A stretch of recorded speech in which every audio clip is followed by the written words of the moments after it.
ગુજરાતભરના તાજા અને સચોટ સમાચાર મેળવવા માટે અમારી રાષ્ટ્રીય સમાચાર ચેનલને સબસ્ક્રાઇબ કરો અને બેલ આઇકન પર ક્લિક કરો।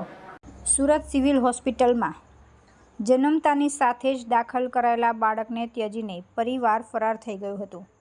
4 મહિનાથી આ બાળકનું સારવાર સિવિલ હોસ્પિટલમાં ચાલી રહી હતી। સિવિલ હોસ્પિટલના તબીબો આ બાળકની સારવાર સંભાળ રાખી રહ્યા હતા। આ બાળકને NICU વોર્ડમાં દાખલ કરી સારવાર કરવામાં આવી રહી હતી। બાળકને દાખલ કર્યાના 1.5 મહિના બાદ માતા પિતા છોડીને ચાલ્યા ગયા હતા, જે CCTVમાં પણ કેદ થયું હતું। આ બાળકનું 4 મહિના બાદ મોત નીપજ્યું છે, જોકે હજુ સુધી પોલીસ માતા પિતાને શોધી શકી નથી।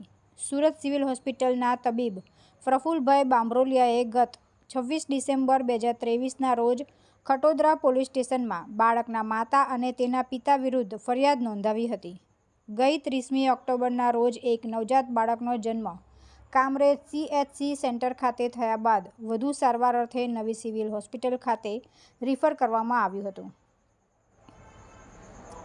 તુલસી શર્મા સાથે રાષ્ટ્રીય સમાચાર સુરત।